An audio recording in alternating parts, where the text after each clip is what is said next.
Sí, ya he visto ahí Además, hemos estado todos ahí. Sí, Raúl yo también. Sí.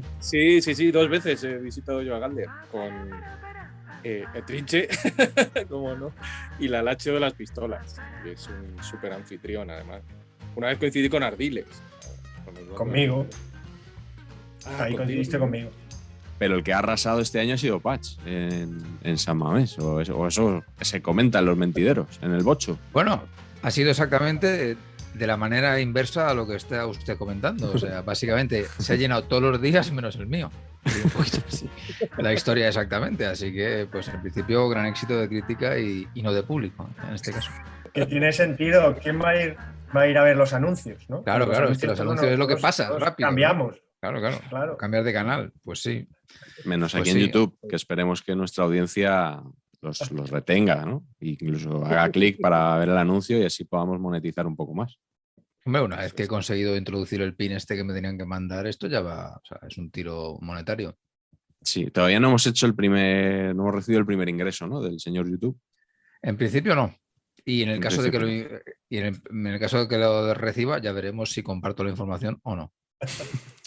Uy, esa, las Islas Bermudas. Correcto. Pero cuenta un poco más de lo de Bilbao, que aparte de que no fue nadie. Es una pasada, es una barbaridad. Es una barbaridad lo que tiene montado de Galder. Fue en el estadio, ¿no? Es en el estadio, es en San Mamés, en una sala que tienen ahí en uno de los laterales. Y es que es espectacular cómo lo tiene todo montado. A mí me pareció una cosa maravillosa. O sea, la sensación que tienes de estás en un club distinto. Un club que yo lo dije y luego el director de comunicación me vino a agradecer lo que dije, pero lo siento así. O sea, me parece que estas son las cosas que hacen marca de un equipo. O sea, hablamos de las campañas de publicidad y que hay algunas que molan muchísimo, pero como se hace marca de un club es haciendo cosas tan consistentes como esta, que es año tras año y cada vez mejor, menos en este año en concreto, pero que se van superando y van haciendo cosas impresionantes. Y luego es verdad que te tratan, o sea, te sientes una estrella del rock, yo por lo menos, o sea, fue impresionante todo. ¿Y es verdad que te pusieron a prueba con varios años de nacimiento de futbolistas? Eso es correcto, me lo preguntó Galder antes, o sea, me dijo, oye, que querría hacer exhibición de tu superpoder, y le dije, hombre, una cosa es una cena con colegas, otra cosa es 200 personas en un auditorio, pero bueno, al final sí, al final hubo una serie, me preguntaron 4 o 5 fechas que estuve fino. Estuviste fino, bien, dejaste el pabellón bien alto y además luego tenían allí una pared llena de cuadros con fotografías, entiendo que de los jugadores internacionales del Athletic, ¿no? Creo que sí, efectivamente. Y alguien te grabó en vídeo, no sé si eras consciente de ello. Sí, era consciente. Mientras hacías exhibición de tu superpoder, vamos a verlo. 6, Argote 56, Guisasola 52, Urquega 58, Goicoechea 56, Sarabia 59, De Andrés 58, Urtubi 61, Zubi 61, Licerancio 59, Julio Salinas 62, Andinoa 64, Pachi Ferreira 67, Pachi Salinas 63, Alcorta 68, Valverde 65, Julen 74. Y eso es todo lo que tenía que decir. Que muy sobradito, ¿no, Patch? Hombre, es que eran muy fáciles. Es que eran todos estos, el Athletic de esa época lo tengo muy trabajado. Y eran primerísima línea. O sea, igual rasco algo más en segunda línea, pero en primera línea sí, hombre, sí. Fácil. Qué pena que ya no funcione el que apostamos, ¿no? Algo de eso ahí. Irías detrás de aquel que hacía 43. 93. Después irías tú. Así es correcto. Sí, oye, ahora que has dicho esto, yo el día que conocí a Raúl, que fue en una de estas cenas que organizaban ustedes en el Pitaco, estuvimos hablando de algunas pruebas del que apostamos. Sí. Y Raúl contó una muy divertida y estaría bien que la compartiera hoy con nosotros. Porque además así empezamos a hablar un poquito del español, que ya sabes que siempre... Es que nos lleva al español. Viene bien. Yo hubo una época mientras estudiaba y tal que trabajé en televisión española de ayudante de atrezo y cosas de estas. Trabajé con José Luis Moreno. Ojo, tengo muchos recuerdos de aquello. Y trabajé una época en el que, bueno, no mucho, un par de días o 3, me llamaban por esta agencia, las mismas agencias que llaman al público para televisión, pues llamaban a ayudantes, chicos que movieran cosas y demás. Y yo estuve en un campo madrileño, no sé si era el antiguo Butarque, es que no me quiero equivocar, un campo de la periferia de Madrid, donde había un señor que marcaba goles con una excavadora, la pala de la excavadora golpeaba el balón y el tipo ajustaba el disparo a la escuadra abajo, o sea, variaba el golpeo, pero salía con una velocidad tremenda. Ya no recuerdo si eran penaltis todo o desde fuera del área y demás, pero recuerdo que el portero era el ínclito don Tommy Encono. Fue no recuerdo el resultado final de aquella bizarra apuesta. No sé si estoy empleando el término bizarro bien o no, que me perdonen la RAE, pero sí que a mí se me quedó grabado aquello. Yo era muy joven, muy jovencito, pero sí. Encono sonar, ¿eh? Encono lo tiene que recordar aquello. Y yo creo que el tipo ganó la apuesta y fue una tanda inolvidable para mí. El lío del que tendría el hombre si la grúa no es suya o si la excavadora no es suya con la empresa, a ver cómo habrá dedicado horas de trabajo a perfeccionar su disparo. Sí, o sea, para llegar a ese nivel, ¿no? Qué aburrido estaría el hombre en las obras y esas cosas. Sí, Está claro que ese hombre no tendría cabida en nuestro programa de hoy, que hemos titulado Artistas del mínimo esfuerzo. Es todo lo contrario. Horas y horas de perfeccionamiento, de entrenamiento.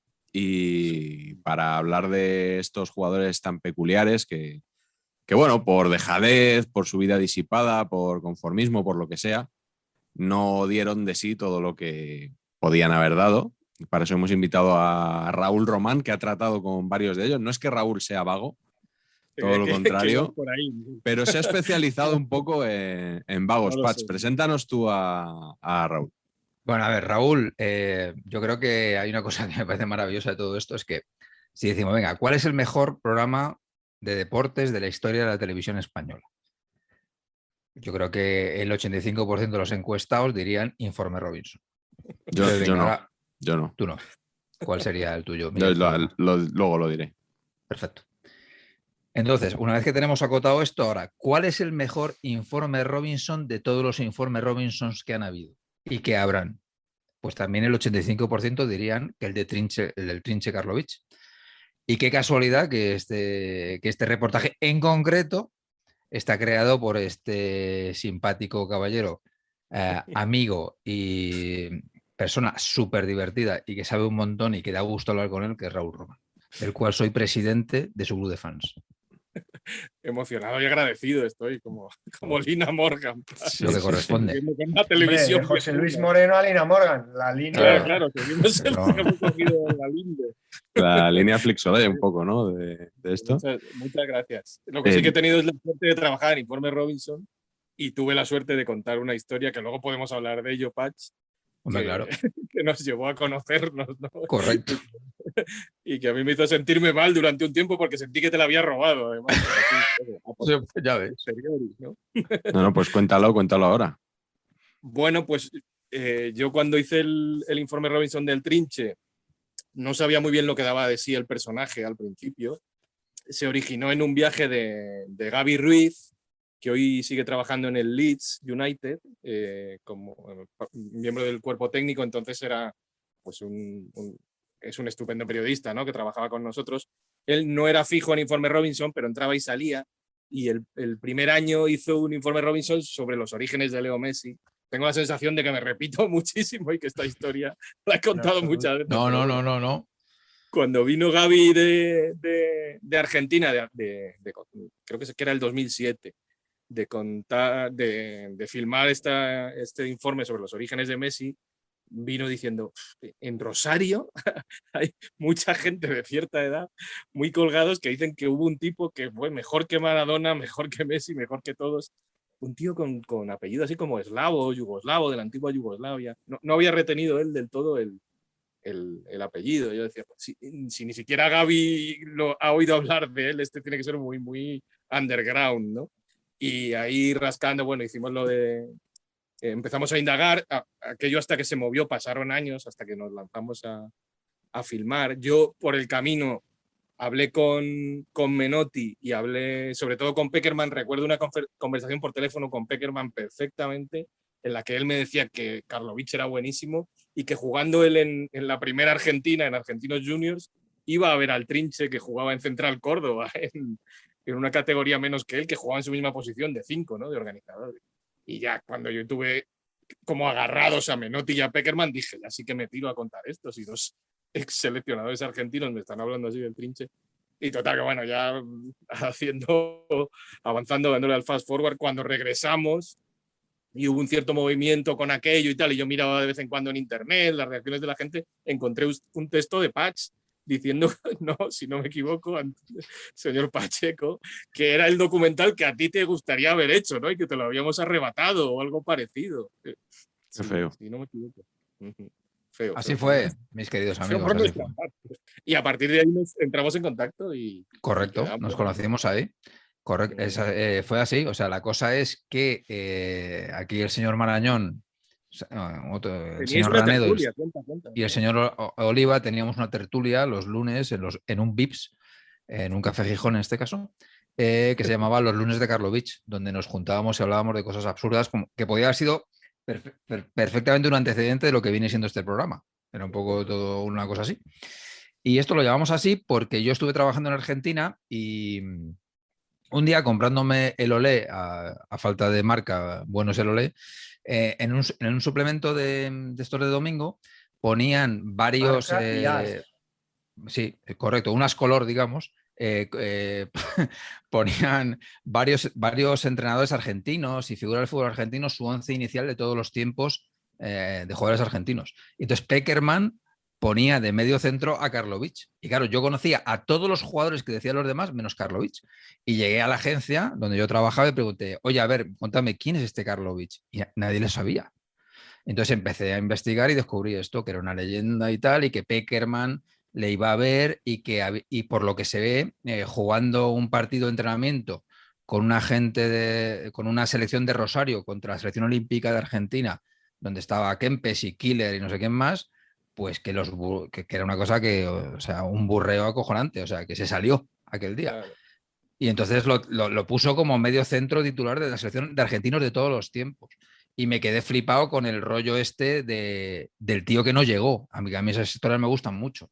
Y por eso escribí que, joder, a ver, dije, se me ha adelantado, no tenía evidentemente ninguna intención, ni calidad, ni posibilidades de haber hecho nada. Pero la historia es que me parecía magnífica. Pues no me debería haber sentido yo tan mal entonces durante tanto tiempo. La verdad es que no. Era un proyecto vital que te habíamos levantado. Ese partido del que hablas fue con la selección argentina que iba al Mundial de Alemania 74. Entonces hicieron un partido preparatorio contra un combinado de Rosario y el combinado este, como dicen los argentinos, los bailó. Y jugaban 5 de Rosario Central, 5 de Newell's y 1 de Central Córdoba, de la segunda, que era Karlovic, el organizador.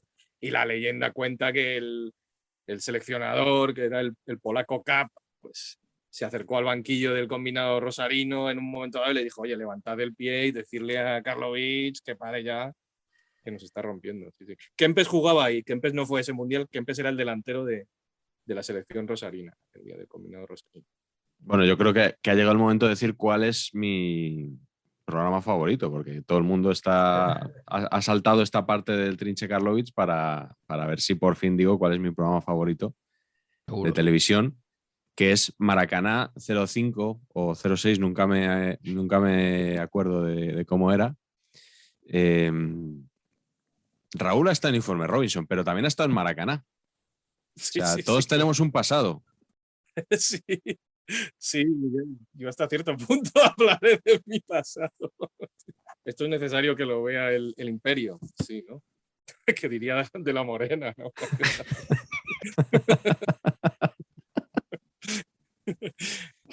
Todos tenemos un pasado, ¿no? Estábamos muy enfadados contigo, Raúl, porque te habíamos invitado hace un mes o así. Habíamos tenido a Iñaki San Román. La semana siguiente tuvimos a Miguel Ángel Román y teníamos la ilusión de completar un hat-trick perfecto de romanes.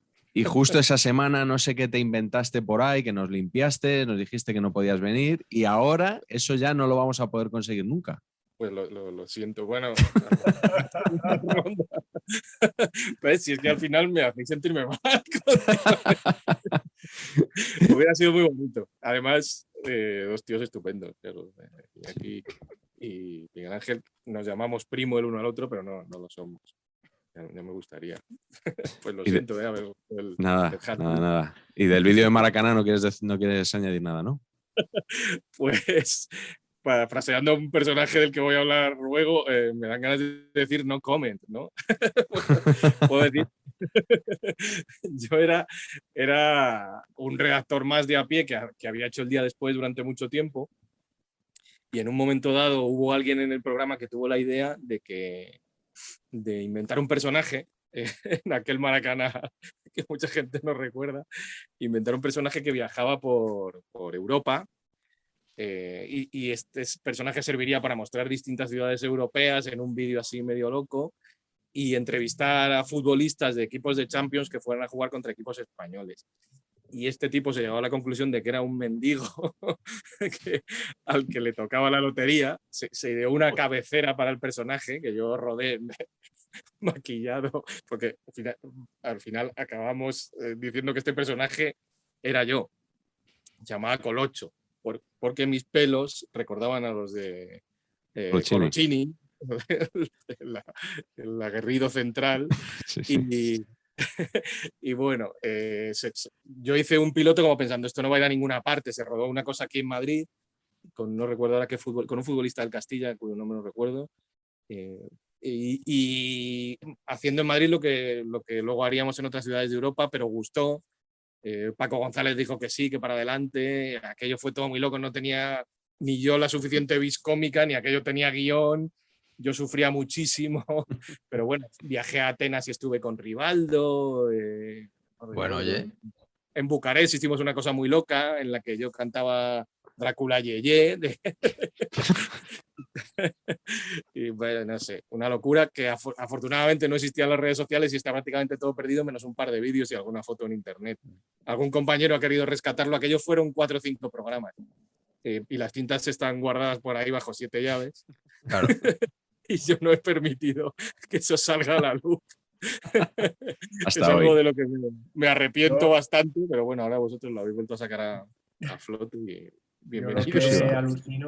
Lo que alucino es que tu progresión, José Luis Moreno, Maracaná, Colocho, haya ido ese crescendo y me alegro y demuestra lo crack que eres, que en lugar de acabar en cualquier cuneta, hayas acabado bueno, dame tiempo. En el top del periodismo audiovisual patrio, bueno. Así que me alegro mucho. No lo sé, sobrevivido bueno, con nota. La suerte fue estando en Donetsk se acabó Maracaná, entonces se acabó aquello. O sea, hubo un momento en que en el programa, en las secciones de humor eran Carlos Latre, Antonio Ruiz, también tenía un vídeo, Raúl Ruiz y el otro era yo. Y entonces, pues bueno, hubo un momento que Latre me felicitaba, me gustó mucho tu vídeo del otro día. Lo hacía porque no, muy educado y muy amable, pero yo me veía y me daban ganas de tirarme por la ventana, no estaba nada cómodo, sobre todo es que no había guión, o sea, era una locura. Berta Collado estaba por ahí, que súper maja y con la que me lo pasaba muy bien, y hubo un momento en que mi personaje era como que estaba enamorado de ella, de Berta, bueno, todo muy loco, no sé. O sea, Michael no estaba nada convencido con aquello de Maracaná y yo tampoco. ¿Quién iba a decir que no tenía guión Maracaná? Estamos destapando aquí bastantes cosas hoy.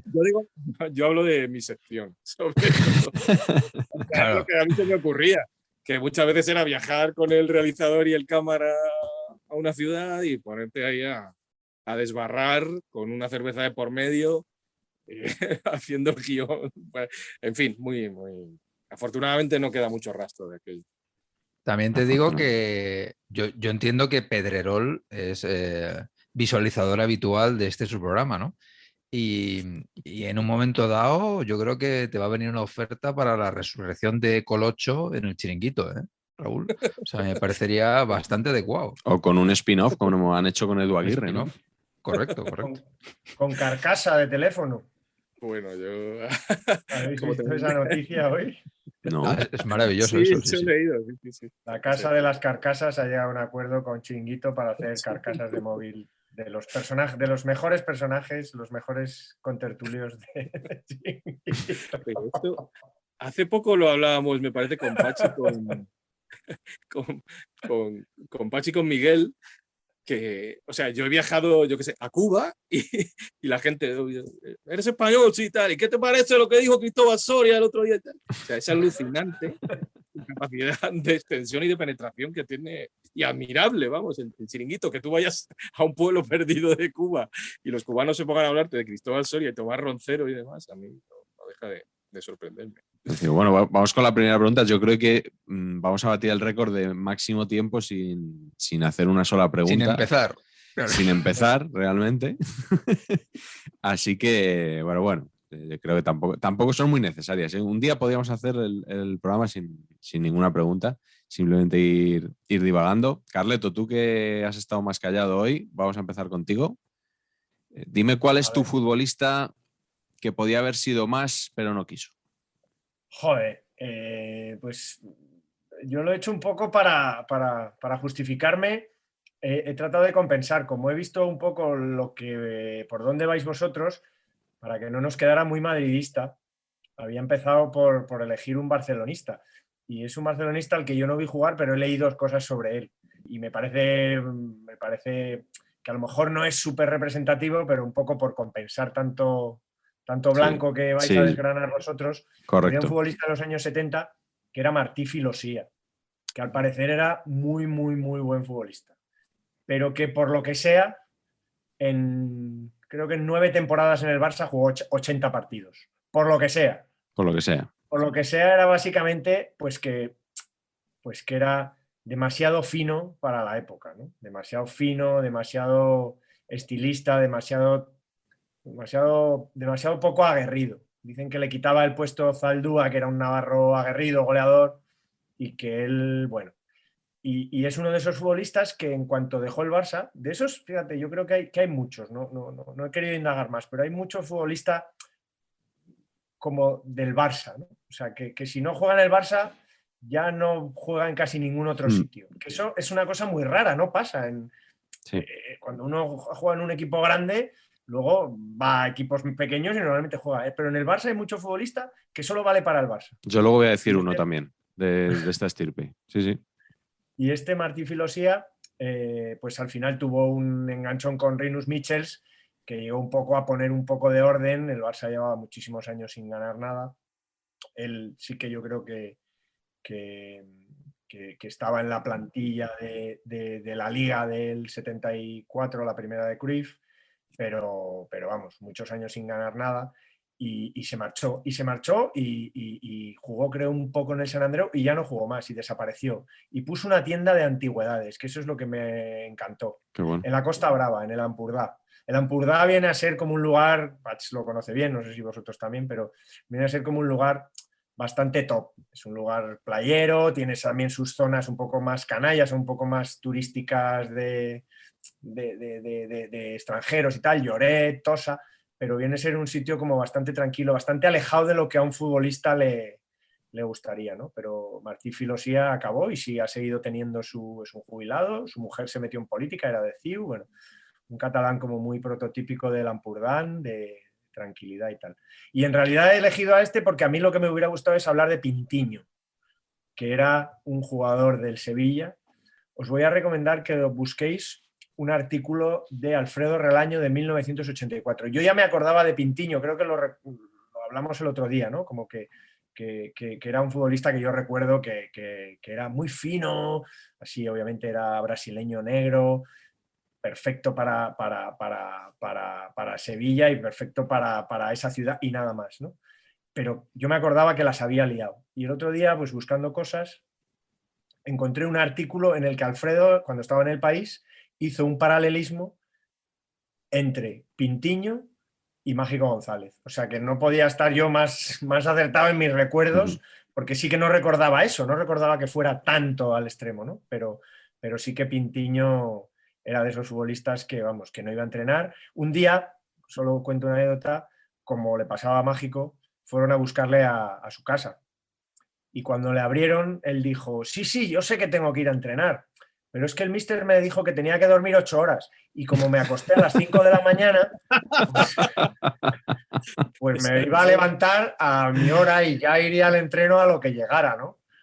Así que nada, ese era Pintiño, que además pues es muy ochentero, muy de que cuando el Sevilla fue a la UEFA, pues fenomenal, pero cuando no, ya pues le empezaron a buscar ventas por ahí. Y lo curioso es que lo fichó el Cádiz para sustituir a Mágico González, cuando Mágico se fue primero al Valladolid y luego un año que desapareció, que no sabían dónde estaba. Pues ese año fichó el Cádiz a Pintiño y esa fue la última temporada de Pintiño en el fútbol español. Pintiño, creo que el partido en el que debuta es en la Romareda y se puede encontrar como un resumen de Estudio Estadio o algo de eso en 4 YouTube. goles, ¿no? Creo que marca 4 goles. Iba a decir 3 o 4, no estoy seguro. 4 creo. 4. Y está el resumen en YouTube, claro, la gente dijo que hemos fichado un diamante.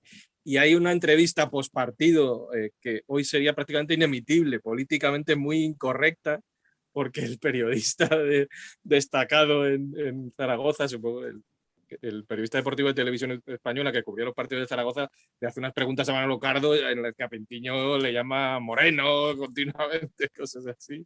Lo define de una forma muy desafortunada, a ojos con nuestros ojos de hoy, con nuestra mirada de hoy, ¿no? Medias caídas, por cierto. Medias caídas. Sí. Muy bonita. Sí. Y es cierto que le recuerdo, sobre todo más en el Cádiz, con la camiseta del Cádiz, en los cromos y todo, pero sí, un ídolo en Sevilla, desde luego. Bueno, pues yo voy a seguir con el tema moreno y voy a comunicarme en este momento con el señor idolísimo, por supuesto. Yo creo que hoy solo vamos a hablar de ídolos, ¿eh? O sea, quiero decir que, o sea, jugadores de mínimo esfuerzo, todo positivo. Royston Ricky Drenthe, excepcional, ¿no? Excepcional, no sé, es que excepcional, ¿no? Toda esta cosa de cabra loca absolutamente ingobernable, ¿no? No sé, a mí me hacía mucha gracia el personaje. Me desesperaba bastante también, ¿eh? Estos intentos de Roberto Carlos Izarle, ¿no? Y colocarle ahí por la banda izquierda de carrilero que no iba ni por un lado ni para otro, pues me frustraban bastante. Pero claro, decías, este hombre pues tiene que ser buenísimo, ¿no? Porque ¿cómo era? Que había sido el mejor jugador de un europeo sub-21, no sé Eso qué, ¿no? es. Y entonces, sí, en el 2007 creo que fue. claro, y decías, joder, pues este tiene que ser, y le veías físicamente y decías, hombre, este tiene que ser buenísimo, y luego realmente no tanto. Y luego ya las andanzas, ¿no? Por ahí, por los clubes estos, que si el Hércules, luego que si el Sparta Rotterdam, que si no sé qué. Y súper fan de la última etapa con otro sujeto del que deberíamos tratar aquí, que es el concepto este Morris Pañuelo, mítico, ¿no? Que ahora con 85 años, no, Drenthe no es tan mayor, es del 87, ¿eh? Debe tener 35, que le ficha el Racing Murcia y el que viene para mí es la imitación de Joaquín Reyes de Royston Ricky, ¿no? Esta cosa de rollo muchachada nui te lo encuentras ahora jugando con el Racing Murcia. Pero muy fan de Royston Ricky. Raúl, ¿cuál sería el tuyo? Yo he venido aquí un poco en plan umbral a hablar de mi libro, ¿no? Me he dado cuenta de que este tipo de personajes, me he dado cuenta casi gracias a vosotros, me atraen mucho. Entonces, casi para cada una de las preguntas he elegido a un futbolista al que yo le he hecho yo y mis compañeros le hemos hecho un informe Robinson. En este caso yo he sido el redactor. Entonces me va a perdonar José María Gutiérrez, Guti, canterano del Real Madrid, con el que hicimos un informe Robinson. Creo que es injusto decir que todo se le debe a él, ¿no? Pero él mismo en la entrevista que tuvo con nosotros, con Michael Robinson, admitía que lo de correr tampoco es lo más importante en un futbolista y demás. Sí que creo que Guti para mí tenía una calidad extraordinaria y llevaba el hándicap que ocurre muchas veces en el Madrid de venir de la cantera, ¿no?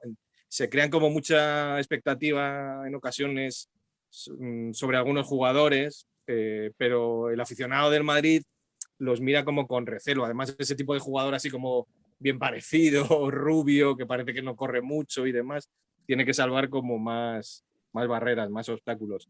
Yo creo que Guti tiene mucho mérito, estuvo muchos años en el Madrid, tenía una calidad extraordinaria y entre que le fichaban siempre jugadores en su posición, él se acababa reubicando, ¿no? Porque era pues media punta, acabó jugando delantero, etcétera. Pero sí que se puede pensar que probablemente podría haber llegado a más. Yo tengo también una anécdota siendo Luis Aragonés seleccionador el año de la segunda liga de Fabio Capello, del regreso de Capello al Madrid. Yo volvía en el AVE, sentado muy cerca de Luis Aragonés y de Jesús Paredes. No recuerdo si yo venía de Sevilla o de Barcelona, pero bueno, en ese momento se estaba jugando un Real Madrid-Sevilla, que ganó el Madrid, no sé si recordáis, con Guti saliendo del banquillo, que dio 2 pases de gol, Sí. pero no sé, impresionantes.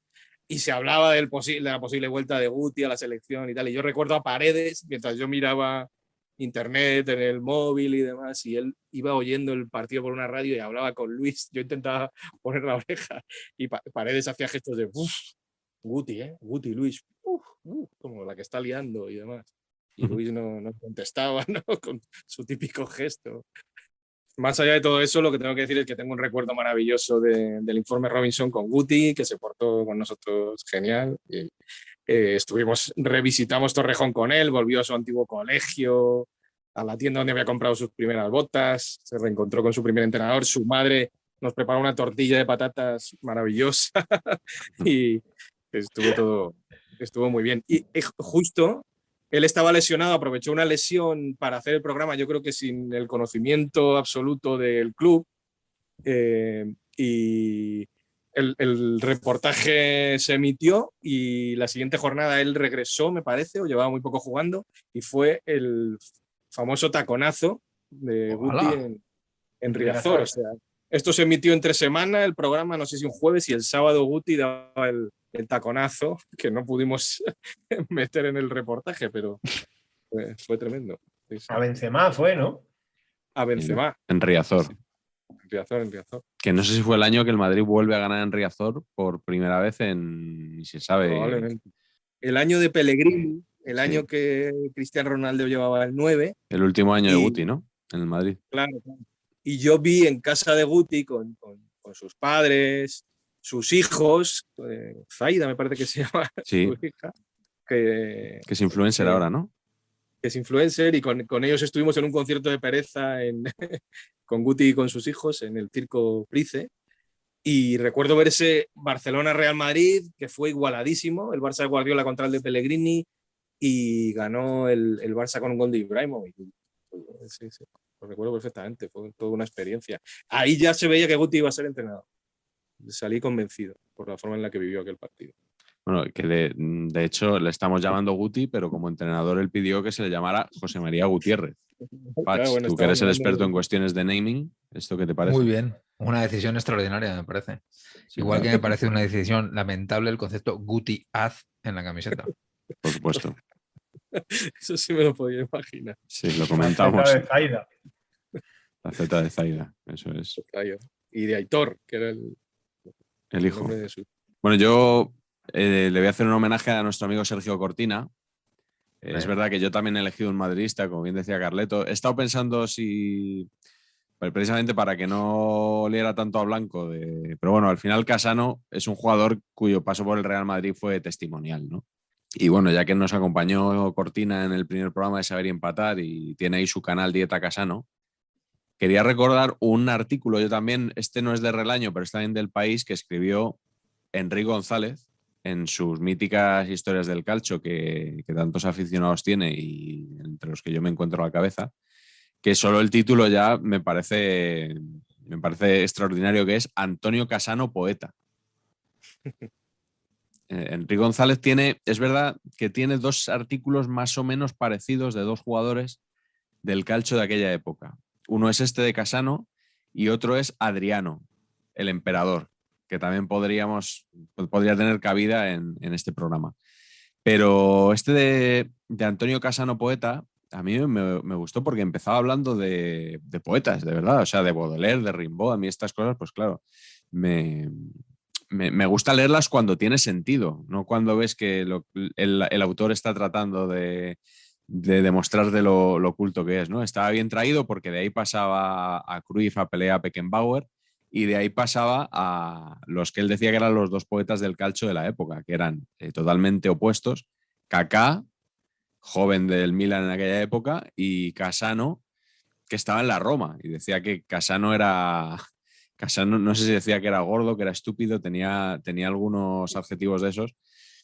Pero bueno, lo que te estaba diciendo es que era un antihéroe, ¿no? Y estaba vaticinando, o sea, la idea tanto de Adriano como de Casano, que decía Enrique González, era: a estos tipos hay que verlos jugar ahora, porque es probable que dentro de unos meses esto ya se haya acabado, ¿no? Y es verdad que tenía Casano, aquel final inevitable llegó más pronto que tarde, en el caso de Adriano también. Y bueno, os leo simplemente una frase que dice hacia el final del artículo, que dice: a Casano, poeta, habrá que disfrutarlo mientras dure. Y yo me quería quedar con este Casano fugaz, porque lo típico es hablar, pues eso, de los croissants, del Mirasierra Suites, de su paso por el Madrid, de mucho cachondeíto, pero que a este señor le llamaban Talentino en Italia, le apodaban Fantantonio, y que eso era por algo, no era por casualidad. ¿De dónde serían los croissants? Nunca trascendió. Yo iría a esa pastelería por ellos y pondría aquí, zampaba los croissants, aquí compraba los croissants Antonio Casano. Bien, amigos, Aquí ya veis que mi no mensaje comió ha calado, Hemingway. lo de no hablar de los croissants, ya veis que es un mensaje que he conseguido transmitir aquí a mis compañeros. Pero Sí, ¿qué más da? igual eran Sí, de estos de Bollería Martínez o unos de esos. la grandeza del jugador va paralelo a los croissants. O sea, si de Josh Best tú en tu libro te acuerdas por sus frases, no por los goles que metía, y era maravilloso, ¿no? O sea que... Igual eran unos croissants 7 Days, que son unos patrocinadores de la Euroliga. Esa es la jugada. La Sí. mejor jugada, dicen, jugada 7 Days de la semana. Y tú ves el croissant este que dice: el mejor croissant del mundo te trae la mejor jugada. Y tiene una pinta ciertamente deleznable el croissant en concreto. Ojo, me gustaría catarlo, ¿eh? Pero... Sí, pero es verdad, yo también lo he pensado. No parece un croissant muy fino, ¿verdad? No, es un poquito... está por debajo de Martínez, claramente, ¿eh? Pero bastante por debajo, ¿eh? Sí, o sea que te hace falta un café con leche, pero un buen tanque para... Lo que puedo aportar llevando esto de nuevo a mi terreno es que en la época de Casano en el Madrid coincide con la época dorada de Maracaná y era uno de los personajes a los que imitaba a Carlos Latre, no sé si lo recordáis. Sí. Sí. De Casano con una barriga estupenda que no era de Latre, que era creada para la ocasión. Y yo le recuerdo en nuestra serie de Tres Cantos filmando a Latre sacando bollos de una máquina de estas de vending. Vestido de Casano. Pidiéndole monedas a producción ahí. También te digo que me hubiera flipado más que lo hubiera imitado Antonio Ruiz. Pero bueno, que está con Latre me parece bien también. Antonio Ruiz era a mí me habéis dicho que es delantero centro. Casano juega un poquito más atrás. Es cierto, es correcto. Claro, bueno, y si tuvierais que elegir un jugador que ya directamente no es que podía haber dado más, sino que podía haber sido directamente Dios, o sea, uno de los mejores jugadores del mundo, ¿a quién elegiríais, Raúl? Bueno, pues otra vez me voy a otro informe Robinson. Espero que mis jefes tengan un detalle conmigo. Todos estos personajes y reportajes de los que voy a hablar se pueden encontrar en nuestra plataforma. Pues me tengo que ir Un saludo a Nacho Fernández Vega. Eso es. Tengo que hablar de Mágico González, pero vamos, esto lo hago con absoluto convencimiento. Yo cuando era niño era uno de mis ídolos, Mágico, y yo me quedaba a veces en la época en la que él estaba en el Cádiz, recuerdo los domingos de querer ver Estudio Estadio por ver todos los goles de la jornada y demás, pero había momentos que yo quería ver si Mágico había hecho algo.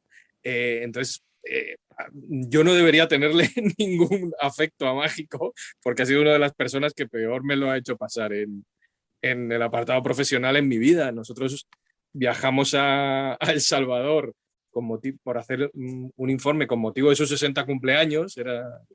Nos movemos muchas veces por aniversarios, efemérides y demás, y con todo cerrado con él, hablado a través de un abogado que era amigo suyo, uña y carne, sus hijos eran amigos y demás, y una vez allí nos dejó colgados. Incluso en el informe Robinson hay algún plano en el que se me ve llamando al timbre de la casa de Mágico en El Salvador y yo estaba sudando tinta china. Pero bueno, yo creo que ni él mismo se ha entendido a sí mismo. O sea, le daban ventoleras como que no sabía por qué hacía las cosas, ¿no? Y así actuó con con nosotros. Solamente le pudimos encontrar en un partido homenaje que se celebró allí, donde volvimos a concertar unas entrevistas y unos encuentros para los días sucesivos y nos volvió a hacer el regate que llamaban la culebrita macheteada. A mí me parecía en lo futbolístico un superdotado, alguien muy parecido a Maradona realmente. Y lo bueno es que de Mágico hay vídeos, ¿no? Así como de otras grandes figuras no existen, y se pueden ver ahí goles estratosféricos al Barcelona en el Camp Nou y en el campo del Cádiz, en el antiguo Carranza. Y era un jugador extraordinario, desequilibrante, capaz de hacer cualquier cosa. Yo creo que era muy parecido a Maradona, pero diestro, quizá. Y bueno, un poco como más lánguido, menos veloz, seguramente, pero un tipo que además encajó como un guante en el Cádiz, de la idiosincrasia de la ciudad y del club. Hay un gol inolvidable que también invito a los que no conozcan al personaje, que busquen el gol de Mágico al Racing de Santander, a Pedro Alba, que era el portero, y es un gol además que tiene mucha leyenda, que se cuenta también en el informe, porque él se metió como una pluma de ave en la media ese día, antes del partido, y hay como una brujería y demás. Bueno. Y marca un gol tremendo. Y hay una foto de Kiki, un fotógrafo que colaboró también con nosotros en el reportaje, donde se ve cómo se está metiendo esa pluma.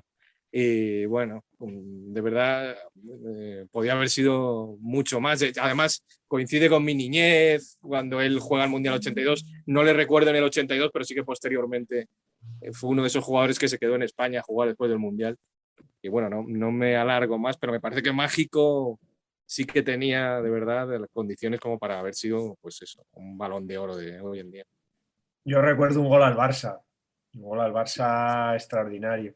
Que el Carranza tenía las porterías, ¿os acordáis? Tenía un hierro muy particular, un hierro que acababa así y luego acababa en ángulo para abajo. Y recuerdo un golazo al Barça maravilloso, sí, lo recuerdo perfectísimamente. Y recuerdo también, Raúl, tu hastío y tu desconcierto en el Cuenta. Sí, yo creo que acabaste de Mágico hasta la coronilla. Sí, pero luego, o sea, hicimos primero la parte de la grabación en El Salvador, pero luego en Cádiz como que me reenamoré del personaje, porque por todo lo que me contaban de él, pues aparte de David Vidal, contactamos a camareros que le ayudaban a ocultarse en la noche gaditana, cuando Vidal, que era segundo a su vez de gente como Benito Joanet, etcétera, le mandaban a buscar a Mágico y a este le escondían.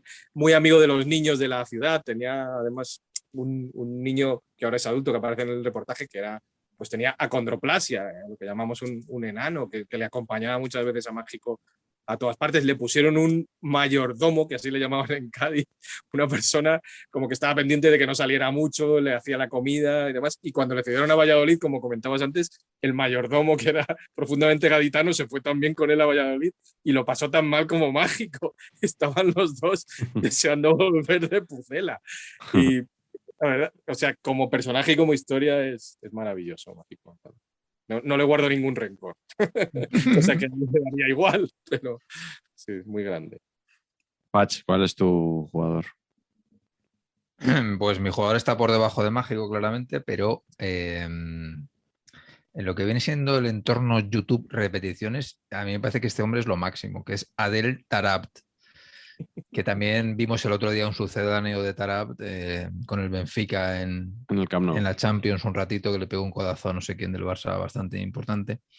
Pero Tarabt tiene una cosa que a mí me maravilla absolutamente, que creo que es por mi incapacidad propia. Siempre yo creo que los jugadores al final, los que hemos jugado un poco al fútbol, nos gusta el jugador que hace las cosas que nosotros no podíamos hacer. Y este hombre era un mago del caño, macho, del túnel. Era increíble, solo busca eso. ¿Qué consigue con eso? Nada. Y por tanto le ha ido como le ha ido. Y luego también ha entrenado lo que ha entrenado. Tarabt tuvo un flash buenísimo estuvo en el Tottenham con Juan de Ramos, también gran escuela, ¿no? Sí. Un técnico que le venía muy bien a sus condiciones técnicas, como valga la redundancia, y que por lo que sea no triunfó. Y luego en el Queen's Park Rangers sí tuvo un rato buenísimo, espectacular. Y ahí parecía que iba a irse a un grande, no pasó y luego ha hecho una cosa bastante mediocre. Pero a mí hay una cosa que lo define bastante, es que hay dos cuentas en Twitter que sigo mucho. Una es Stop That Zizou, que son todo jugadas, controles maravillosos, remates de Zidane, y espectacular. Y hay otra que es Stop It Tarabt, que es lo mismo pero de Tarabt. Oye, macho, pues la de Tarabt es mejor. O sea, las cosas que ves de Tarabt, dices, madre mía, pero este hombre cómo no ha sido, o sea, lo máximo en el fútbol mundial, porque lo tenía todo. Regate en corto, en largo, pase, disparo a puerta, tremendo. Pero bueno, pues juega para él, claro. Entonces es difícil triunfar así. Hoy la frase más repetida en este programa probablemente sea por lo que sea, ¿no? Son jugadores que, bueno, por lo que sea, no llegaron. ¿Cuál es el jugador, Carlos, que por lo que sea no llegó a ser una gran estrella? Hay dos que yo creo que al final realmente, si no han sido Dios, han sido arcángeles, han sido muy buenos a pesar de haber sido desastres, como a un nivel Paul Gascoigne, nivel europeo, ¿no? Y a un nivel ya universal, yo creo que Garrincha, yo creo que solo Pelé pudo oscurecerle, pero él, yo creo que en el Mundial 62 estuvo por encima de Pelé, que se lesionó, y lo ganó él ese Mundial. Garrincha, además, aprovecho para decir que hay una película maravillosa que se llama Garrincha Alegría del Pueblo, Garrincha Alegría do Povo, del cinema novo brasileño de los años 60, cuando él vuelve del Mundial y es Dios realmente. O sea que en realidad no me vale porque en algún momento fue Dios, ¿no? Luego, ya sabéis, el alcohol y todo eso acabó con él. Así que, cómo no, voy a irme a mi Español, donde tenemos un futbolista Sorpresa. que realmente El podía haber sido marañómetro. Dios perfectamente. Y es don José Cano López Canito. Hombre, aquí hay que ponerse de pie. Este tío era un fuera de serie. Este tío, el Español lo ficha con 19 años del Lleida, apenas había jugado y lo pone a jugar directamente y competición europea, UEFA, le mete un gol al Madrid con 20 años recién cumplidos y hace una temporada y media espectacular y lo ficha al Barça. Lo ficha el Barça, que paga 40 kilos, creo que en el año 77, 78, 40 kilos y 3 jugadores.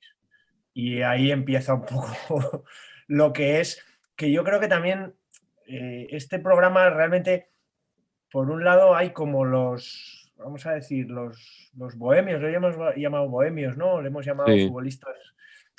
Hay dos tipos de llegar a la bohemia, dos formas de llegar a la bohemia. Una es por la dejadez, digamos, ¿no? Que podía ser mágico, los que ha contado un poco Raúl, podía ser mágico, podía ser Karlovic, y otro es por la rebeldía, ¿no? Una rebeldía malentendida, porque muchas veces no se sabía muy bien por dónde y todo acababa en el mismo sitio, ¿no? Pues este jugador no era tanto por dejadez, sino era por una rebeldía malentendida, es decir, me rebelo contra todo, contra toda autoridad, contra todo poder, contra todo lo que me digan que tengo que hacer, pues yo no lo hago.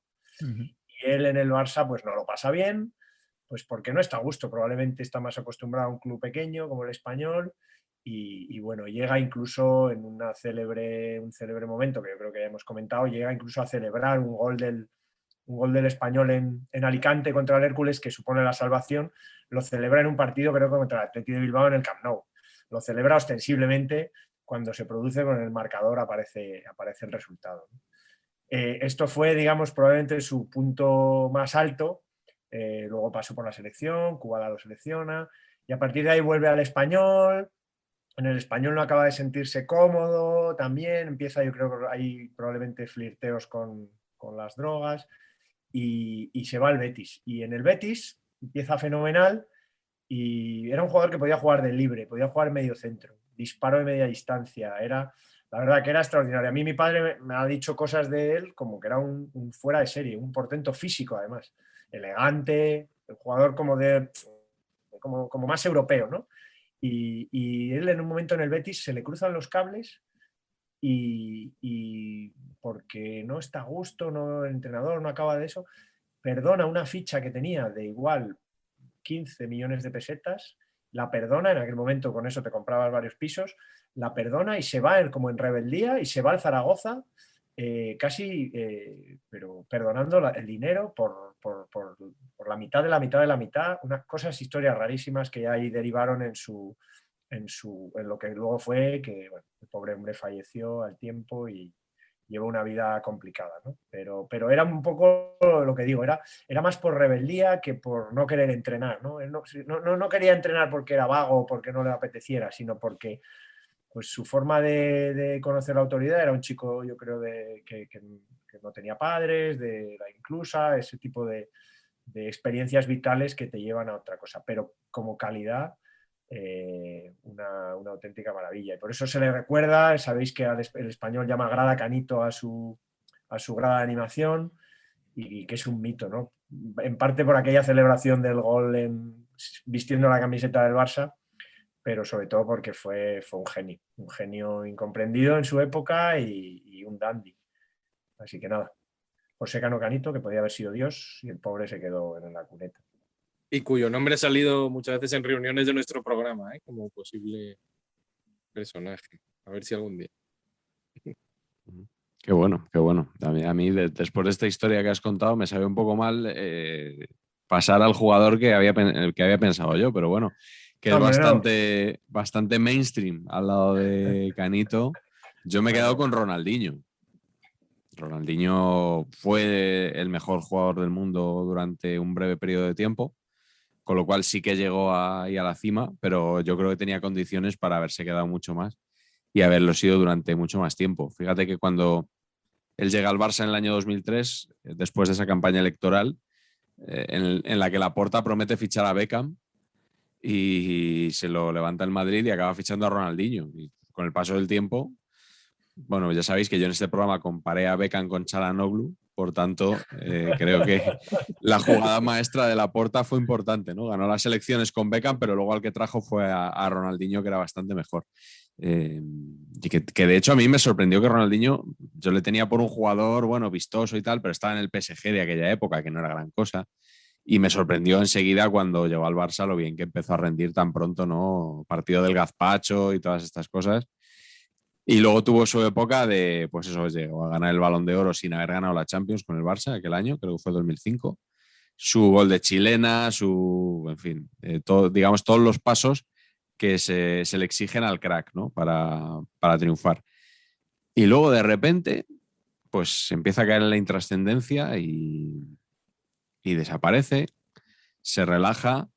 Y ese último año en el Barça, que fue realmente flojo y donde los periodistas parece ser que ya sabían que cuando se quedaba en el gimnasio no era precisamente para ejercitarse, sino para dormir, ¿no? Un poco en la línea Pintiño, ¿no? para esas 8 horas de sueño continuar con ellas. Y que todo el mundo lo sabía, pero fue luego de golpe cuando empezó todo el mundo a desvelarlo, ¿no? Es que este señor hacía esto. Y sobre todo me llama la atención cómo a Guardiola no le tembló el pulso para cargárselo, porque este es el típico que lo tienes en el equipo y siempre crees que, bueno, como es tan bueno, puedes volver a recuperarlo para la causa. Y lo debió de ver muy claro desde el primer momento que no era así y de ver que podía ser una mala influencia pues imagino que para Messi, ¿no? Sobre todo que era la estrella emergente. Y lo quitó de en medio sin ningún tipo de contemplación, ¿eh? Algo bastante sorprendente. Y luego el post-fútbol de Ronaldinho ha sido complicado porque ha estado en la cárcel en Paraguay con su hermano. Su hermano fue un poco el predecesor del padre de Neymar. O sea, el hermano de Ronaldinho era el padre de Neymar una década antes, ¿no? El que todo el mundo le admiraba porque firmaba grandes contratos y representando en este caso a su hermano en vez de a su hijo. Y luego haciendo campaña por Jair Bolsonaro, que es otra cosa que bueno, el señor de la gripesiña. Que, bueno, creo que Ronaldinho, después del año 2006 o así, se podía haber ahorrado bastantes cosas. Un tío mío decía que el declive empezó cuando se arregló los piños. Pero lo decía serio, ¿eh? Ya, desde que se han arreglado los piños. O sea, no es que coincidiera, sino que había causa-efecto ahí, ¿no? Seguramente. Qué bueno. Ahí, y yo le he puesto mucho a mis hijos, que es una tontería. Le he puesto mucho a mis hijos un anuncio de Nike o un vídeo así, anuncio de Nike, en el que probaba unas botas y falsamente, obviamente, golpeaba al larguero todo el rato con las botas nuevas. Muy chulo si lo queréis ver. Yo creo que también los anuncios de Nike además fomentaron su declive también, probablemente. Claro, la culpa la tenemos nosotros, por supuesto. No, que yo lo que iba a decir, iba a meter la cuña otra vez. Luego esto si queréis lo cortáis, que hay también un informe Robinson sobre el declive de Ronaldinho. Y entonces compañero y a un amigo, José Larraza, que se llama La abdicación del rey. Es que es un futbolista donde el declive se produce de una forma abrupta y salvaje, porque en su mejor momento era el mejor del mundo de largo, o sea, un jugador además al que era maravilloso ver porque era pura fantasía, era increíble lo que conseguía hacer y de repente ¡pum! El socavón, y parece evidente que se debe a una dejadez absoluta en lo físico visto desde fuera, ¿no? Nos quedará la elástica de Ronaldinho, por ejemplo, ¿no? Raúl, ¿qué jugador en esta línea bohemia que estamos hablando hoy, poco conocido, te gustaría reivindicar? Pues vamos con otro informe Robinson. Dios mío. Yo traté de hacer un informe Robinson sobre un futbolista italiano que fue poeta, Ezio Vendrame, y andé buscándole, pero no llegué a dar con Vendrame, que fue un jugador de cierto nivel, pero que sobre todo es que era un muy buen poeta y escritor. Y Vendrame, al que no localicé, ahora ya no vive, pero cuando estuve buscando, pues evidentemente sí que estaba vivo. Tenía una frase en la que decía: los 3 mejores futbolistas que hubo fueron Maradona, Zigoni y Gigi Meroni. Meroni es un mito del Torino que falleció atropellado por un joven que luego llegó a ser presidente del Torino, que es una historia también increíble, pero bueno. Y yo pensé, ¿quién es este Zigoni?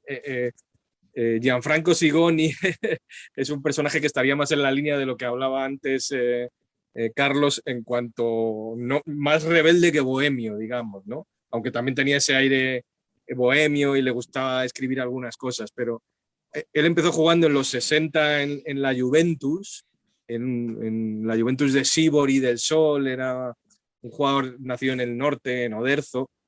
Después de la Juve pasó a la Roma. En la Juve llegó a tener un enfrentamiento con un entrenador que era HH, pero no era Elenio Herrera, era un tal Heriberto Herrera, al que llegó a coger por el mundo. Al que hemos glosado aquí en este programa en alguna ocasión. Por favor. Ese es de los que me he perdido. Pues Zigoni tiene un encontronazo con él en la Juve, en la habitación de un hotel, en la que le coge por el cuello Zigoni a este HH. Y luego va a la Roma, donde coincide por segunda vez con Luis del Sol, y ahí sí que su entrenador es Elenio Herrera. Hace gol, es un jugador zurdo, de estos muy, muy exquisitos, zurdo cerrado, entre media punta, extremo, delantero, y al final me parece que el año 72, no sé fecha exactamente, pero donde llega y donde se convierte en un ídolo es en la ciudad de Verona, donde le llegan a llamar Sigo Gol, le cantaban Sigo Gol Superstar con la música del musical de Jesucristo Superstar, y ahí se convierte en un ídolo del Hellas, ¿no? Y es un tipo que también tiene anécdotas, bueno, enlazando un poco con esa generación de futbolistas de la Lazio que llevaban pistola en el vestuario. Él también lo hacía, despertaba a su compañero de habitación porque se ponía a disparar por la ventana, y sobre todo su imagen más icónica es en un partido, él fue internacional varias veces con la selección italiana, no era un fijo desde luego, pero sí que jugó varias veces, y siendo entrenador del Verona un tal Valcareggi, estaba claro por lo que estaba entrenando en la semana que ese día no iba, en cierto partido no iba a ser titular, y apostó los compañeros le picaron diciéndole que si no jugaba, que qué iba a hacer, y apostó con ellos que iría vestido al banquillo con una pelliccia, que dicen los italianos, con un abrigo de pieles blanco. Entonces, este tipo, que era muy popular también en la ciudad porque se le veía, creo que tenía un Ferrari azul con el que se movía por Verona y tenía un abrigo de pieles blanco, y hay unas fotos de Gianfranco Zigoni en un partido del Verona sentado en el banquillo con esta pelliza blanca. Se presentó así y jugó el segundo tiempo. Le sacaron, marcó un gol, tiró un palo y la afición le perdonó. Hubo otra ocasión en un partido amistoso en que le estaban pitando y él marcó un golazo de estos regateando a 4 o 5 y desapareció del campo. Se fue, decidió mirad, aquí os dejo esto, no os merecéis lo que he hecho. Y me largo. Tenía muchas de estas cosas. Y un informe Robinson muy, muy divertido además con él, un tipo que también se nos metió en el bolsillo, súper cariñoso, con el que nos movíamos en coche y empezaba a lanzar frases en español, recuerdo, sin ningún sentido ni criterio, ¿no? Decía cosas como mañana por la mañana, de repente íbamos conduciendo, ¿qué ha dicho este hombre? O palabrotas irreproducibles, tacos, ¿no? Una barbaridad. Y acabó apareciendo un primo suyo que era tenor y terminamos yendo a grabar a la nieve, a Piancavallo, un lugar por los Dolomitas donde hay una estación de esquí, y el primo se arrancó en medio de la nieve a cantar, y el final del reportaje es totalmente una locura, una ida de olla. Pero un personaje para mí entrañable, al que tengo muchísimo cariño, muy desconocido en España y muy popular, sobre todo en Verona, donde a mucha gente le tiene más cariño a él que al Verona, que luego ganó la Liga. O sea, habla con más cariño los aficionados de cierta edad de Sigoni que de el Jair Larsen o Briegel, que eran las figuras de aquel Verona que ganó la Liga a principios de los 80, creo. Sí, sí, sí. Yo recuerdo el informe de Sigoni, que te lo comenté además, el final con el Nessun Dorma. Hay un final en alto impresionante. Claro, sí. Por favor, el que no lo haya visto, que lo busque en Movistar, Sigoni, que merece la pena verlo.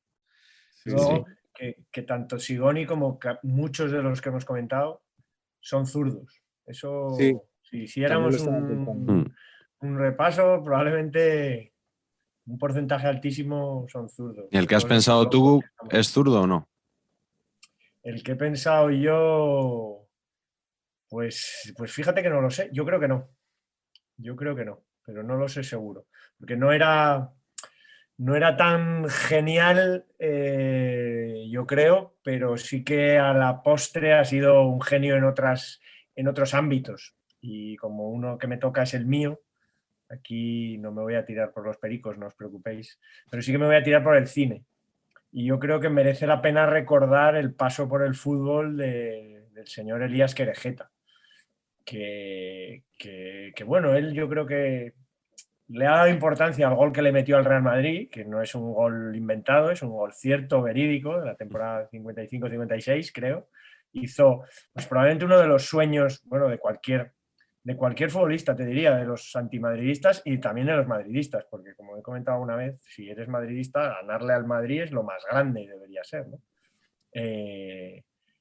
Y Elías Querejeta tuvo la suerte de hacer un gol en un partido que terminó 1-0 en Atocha. Y eso, solo por eso él ya dice que merecía la pena. Pero se ha quitado normalmente importancia y tenía una carrerita como futbolista interesante, de debutar con 18 años en la Real, salir cedido a Eibar un par de años, en aquella época también se hacía, a segunda división para que cogiera cuerpo, volver a la Real, jugar sus 3 o 4 temporadas, con temporadas de jugar casi todos los partidos y otras donde menos, y a partir de ahí, con 24 años, que eso es lo increíble, pues decidir que él, que probablemente pues era de buena familia, que tenía estudios y que tenía inquietudes, cosa que era rara, estamos hablando de los años 50 en España, pues decidió venirse a Madrid a estudiar cine y dejar el fútbol, ¿no? A mí me parece algo increíble, ¿no? Algo que está en manos de muy poca gente, decidir eso, ¿no? Poder tener esa suerte de jugar encima en el equipo de tu vida y de repente decir, no, esto, bueno, pues como que tampoco es para tanto, ¿no? Y lo que yo quiero es hacer cine, hacer películas. Él luego ha dicho que algunas de sus películas, de las primeras que tuvieron problemas con la censura, incluso contaron con dinero de sus compañeros de la Real Sociedad de antes, que él necesitaba la pasta y que se la prestaron. Así que, no sé, me parece una historia bonita, poco conocida probablemente. Ya Elías, bueno, ya no está. A mí además tuvo el detallazo de hacerme un prólogo para el libro de Fútbol y Cine, porque me parecía pues, alguien que podía hablar maravillosamente de ambos mundos, y me parece un bohemio maravilloso. Él y Stan Collymore, probablemente, ¿no? El que tengo aquí. Quizás sean los que mejor han aunado fútbol y cine. Y muy parecidos físicamente. También. También, sí, intercambiables. Y Patch, tú no has contado la camiseta que tienes hoy, no has contado quién es ese No. Neil, que pone ahí Neil, ¿no? Pues ese Neil es Neil Pacheco, Pacheco Junior, conocido en este programa como Pacheco Junior. Y esta camiseta es el final de la charla del otro día en Thinking Letras y Fútbol, que nos dio la sorpresa a Galder de regalarnos una camiseta del Athletic personalizada con el nombre de nuestros hijos a Santi García, el director creativo de Shackleton, y a mí, que fuimos los que dimos la charla. Es un camisetón, una maravilla, vamos, súper emocionado. Sí, señor. Bueno, Galder, para el que no lo sepa, es Galder Reguera. Hablamos aquí de él, ¿no? Claro, perdón. Como hay familiaridad, ¿no? Pero siempre le nombramos, le hemos nombrado en muchos programas, pues responsable de las actividades culturales de la Fundación del Athletic, que son una maravilla. Patch, ¿cuál es tu...? Un libro de Juan Carlos, ¿no? Juan Carlos Marañón, y que tiene ese fantástico libro que dará la ilusión. Sí, señor. Patch, ¿cuál es tu jugador? El problema que tengo es que lo he puesto porque es un jugador del que me gustaría hablar y tampoco he visto otro hueco, pero bohemio no sé si era, la verdad. Pero sí que la historia es un poquito bohemia. Mi jugador es Ito, del Real Madrid. Andrés Alonso Ito. Por Ito solo me viene el del Extremadura, no estamos hablando del mismo, por tanto. No, gracias a Dios no. No, me refiero a nivel calidad. O sea, es que Ito, sí. cuando le ficha el Madrid, Ito era un jugador que era una cosa así como... jugaba como Onésimo, pero físicamente era butragueño. Esta cosa del rubio así aniñado. Y era el típico jugador que regateaba en una baldosa, súper habilidoso, y que hacía poco más, pero era el típico jugador que a mí me parecía súper ilusionante. Y claro, cuando lo fichó el Madrid, que yo debía tener 11 o 12 años, pues me parecía que era el próximo Juanito. Me parecía que era ese jugador, el que va a ser a Juanito y que va a ser 80.000 veces internacional. Y bueno, empezó jugando y ya se vio que que efectivamente tenía el regate ese, que lo sacaba muy de vez en cuando y que luego el resto del partido, pues en general deambulaba. Entonces, pues nada, fue cayendo. Al año siguiente jugó muy poco. En el tercer año en el Madrid jugó 3 partidos y se fue al Valladolid, luego al Betis y se retiró súper joven. Se retiró con 28 o 29 años en Segunda B. Un jugador que me parecía que tenía una calidad tremenda. Y no sé, a mí es que este tipo de jugadores también me gustan mucho porque yo siempre, no sé si os pasa a vosotros, pero yo siempre he tendido futbolísticamente a llevar la contraria a mi padre. O sea, cualquier aseveración que decía mi padre sobre este bueno o malo, yo iba al revés, intentaba argumentar y tal, ¿no? Y cuando fichó Ito por el Real Madrid, cuando ya estaba fichado, un día lo vimos en un partido en televisión y Ito no hizo absolutamente nada. Entonces mi padre empezó a despotricar. Y este es el que ha fichado el Madrid, pero vaya desastre, pero otra vez, pero no sé qué. Y claro, desde entonces yo me hice itista a muerte, ¿no? Y era, ¿sabes? Dios mío, Ito, pero fíjate qué maravilla. Entonces yo creo que por eso le tengo cariño, por eso me parece un bohemio a reivindicar. Sí, tu hijo ha seguido la senda familiar y te ha llevado tanto a la contraria que ni siquiera es del Madrid, es del Barça. Bueno, pero eso es una falta de carácter del padre, ¿no? Es una falta de personalidad y un fallo lamentable, seguramente de los mayores errores de mi vida, y aquí estoy soportándolo. Lo fichó del Salamanca, a Ito, ¿no? Era salmantino al menos. Del Salamanca, claro. sí. Del Salamanca, sí. Y en el Betis creo que marca un gol en el Camp Nou muy celebrado, si no me equivoco, ¿eh? Si es que era muy bueno, tío, pero era como, ya está, es que no, sabe hacer 2 cositas y ya está, y se acabó. Yo me acuerdo de un partido Real Madrid-Español en el Bernabéu, que el Español empató a 1 con gol de Orlando Jiménez, el negro, y que el gol lo metió Ito del Madrid. Pero sí, que era un jugador que se diluyó, ¿no? Sí, correcto. Bueno, yo me voy a ir al Barça, me voy a ir a la Masía para recordar a un jugador malagueño llamado Mario Rosas y conocido como Mario Four Roses. También aquí debo confesar mi influencia ballesteriana, porque todo lo que sé de Mario Rosas lo sé por Enrique Ballester, que lo tuvo allí. Dice que fue el primer futbolista que lo sacó a beber, Mario Rosas, y matiza que él no fue el primer periodista al que Mario Rosas sacó a beber. No había esa reciprocidad. Y este chico era la joya de la cantera del Barça, o sea, a nivel generación de Xavi y de Puyol. Y, Más que Xavi, ¿no? sí, sí, la estrella Xavi era... dice que el bueno era Vaya, Mario, ¿no? sí. Eso es, sí, sí. Y era el bueno, era media punta goleador también, porque creo que una temporada en segunda hace más de 20 goles. Y cuando sale de ahí, pues lo que hablábamos antes con Martí Filosía, que fuera del ecosistema Barça, no, pues se asfixia un poco, ¿no? Y de hecho, el Castellón es el único club en el que está más de una temporada seguida. O sea, el resto de clubes, casi todos españoles, estuvo un año en Azerbaiyán, pero el resto son todos clubes españoles.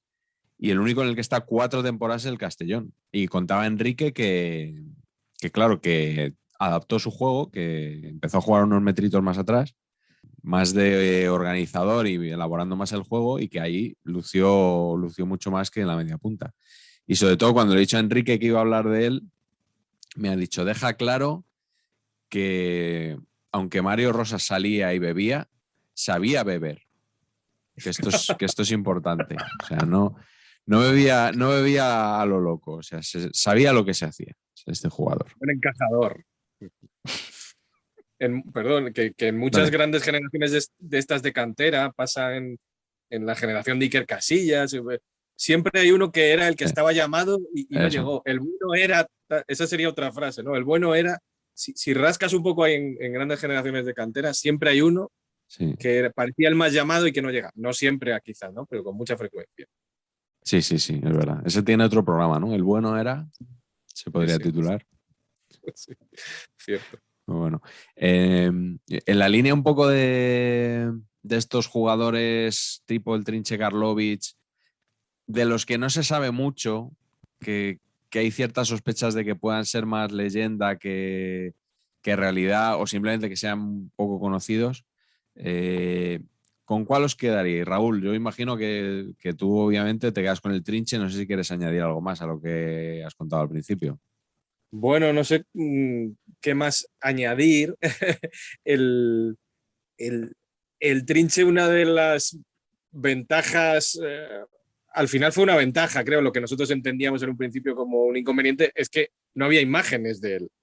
Recuerdo a Michael Robinson diciéndome, lo mejor del Trinche, Raúl, es que no hay ni una imagen suya, ¿no? Entonces construimos el documental a base de narraciones de señores argentinos también, ¿no? También recuerdo otra frase de mi compañero Fermoso que decía esto si lo hubiéramos hecho yo qué sé, en Soria o en Bajo, en un lugar así, no lo hubiéramos podido levantar, ¿no? Pero los Claro. argentinos era evidente.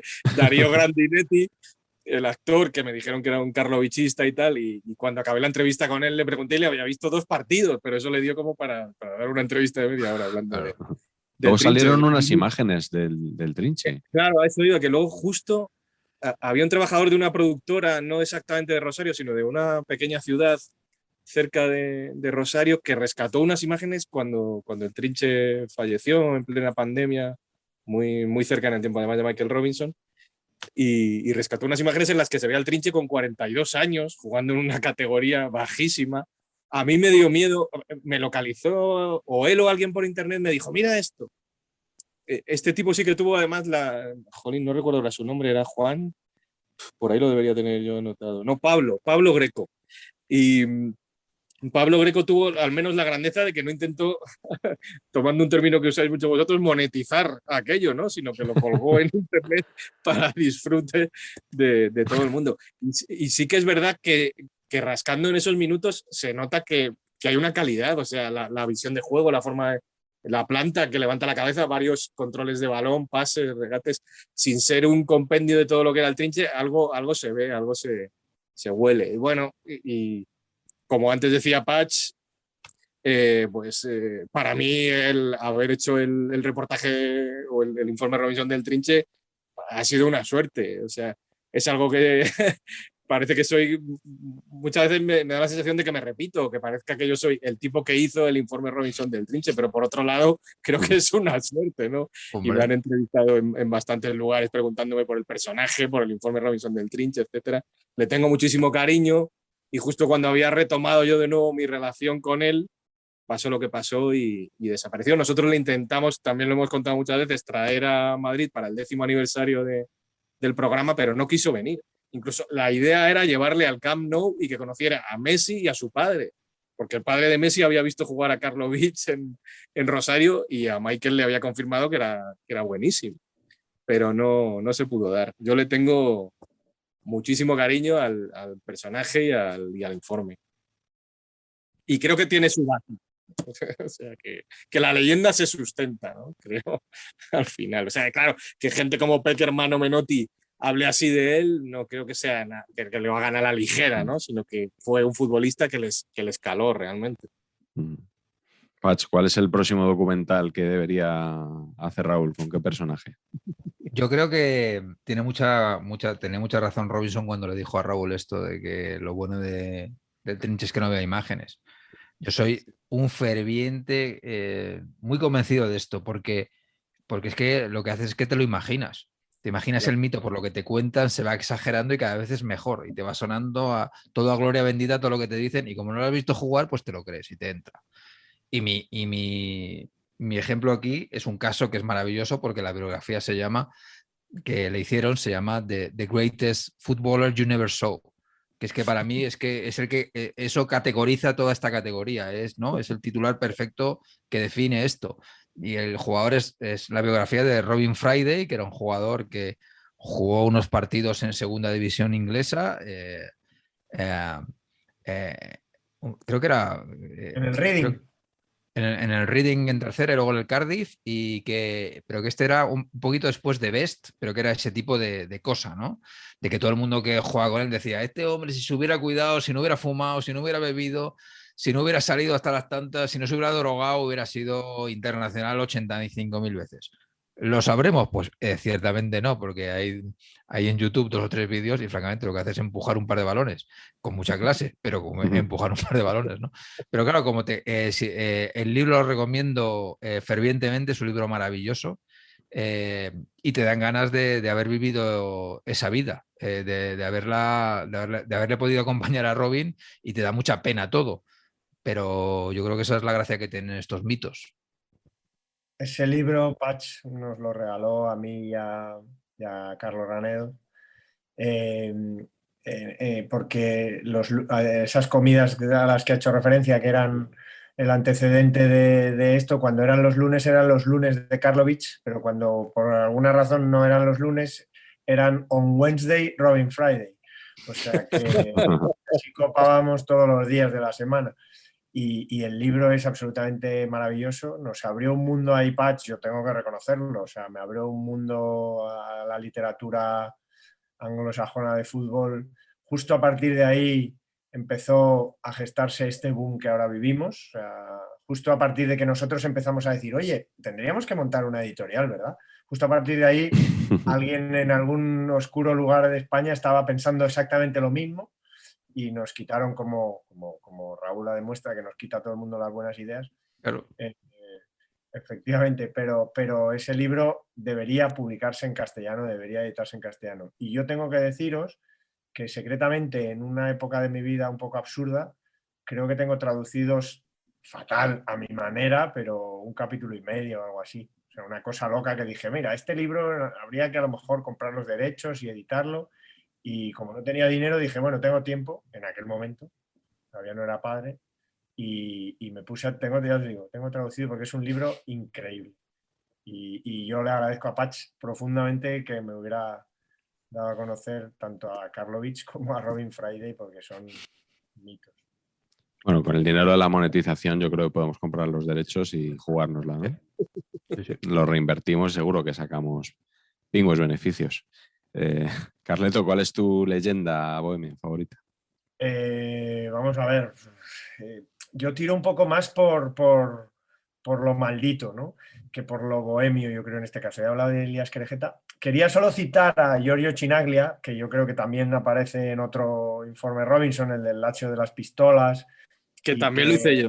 Exacto. Yo estaba delante de la tumba de Giorgio Chinaglia. Y sobre todo porque aparece en otra peli, ¿no? En otra peli que me gustaría recomendar, que es Once in a Lifetime, The Extraordinary Story of the Cosmos. Sí. donde obviamente se cuenta es uno de esos, un documental antes de los documentales, diría, ¿no? Un documental maravilloso antes de toda esta purria de documentales, que algunos buenos y otros no. Y este yo creo que lo inauguró desde 2006, es estupendo, sobre todo porque consigue tener un héroe y un antihéroe, que no siempre es muy fácil. El héroe, obviamente, de toda aquella historia se llama Pelé, y el antihéroe, que es una especie de Tony Soprano, es Giorgio Chinaglia, que después ha tenido una historia y que parece un gángster, o sea, lo parece realmente y probablemente lo eran. Pero me gustaría hablar de otro maldito, y acabo ya con mi equipo porque lo tengo que sacar, que es Wolfram Butke, un futbolista muy mítico que tiene una historia también poco conocida en España, y es la de un futbolista de muchísima clase que por una de aquellas cosas siempre salía mal de todos los equipos. Este señor jugaba en el Borussia Mönchengladbach, salió mal. Este señor jugaba en el Schalke 04, jugó mal. Este señor fue convocado para la Eurocopa del 88 con Alemania, le dieron el número 13, no jugó ni un minuto. Este señor jugó la Olimpiada de Seúl. Juegos Olímpicos. Eso, cuando los Juegos Olímpicos podían jugar los jugadores, todavía podían jugar los jugadores que no hubieran jugado ni un minuto con su selección, y como no jugó en la Euro, pudo jugar en la Olimpiada de Seúl. En los Juegos Olímpicos. Y llegó a semifinales. Y después fichó por el Español en segunda división, hizo ahí un año estupendo, luego estuvo 2 años más ya un poco, bueno, en caída permanente, caída mental y caída psicológica y caída en el alcohol. Y con 30, ¿No tuvo algún problema, Carlos, perdóname, sí, que te interrumpí? ¿No tuvo algún problema con algún entrenador del Español también? con Luis, con Luis Aragonés?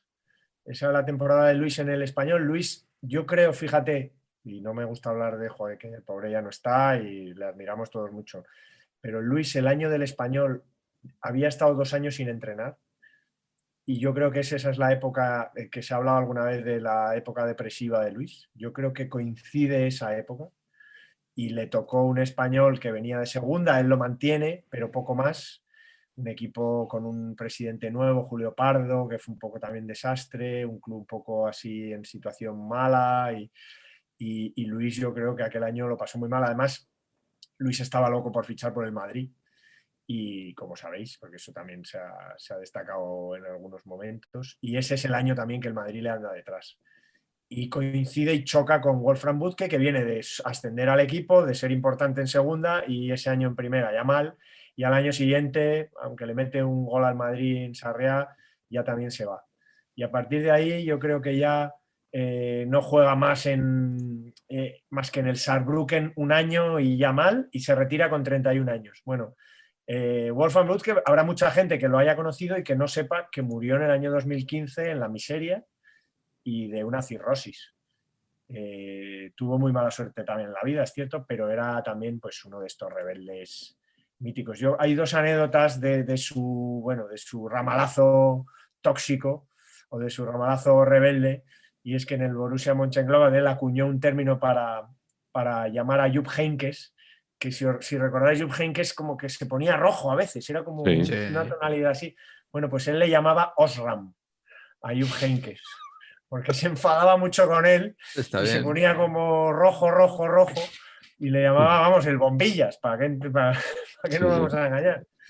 Luego otra, que en el Kaiserslautern le acusaron de haber ido a la fiesta del vino, un fin de semana habría un Kaiserslautern, se celebraría algo así, de estas cosas, mercadillo típico, algo así, y él dijo que era imposible, que él no había ido a la fiesta del vino porque a él no le gustaba el vino, y lo único que bebía era cerveza.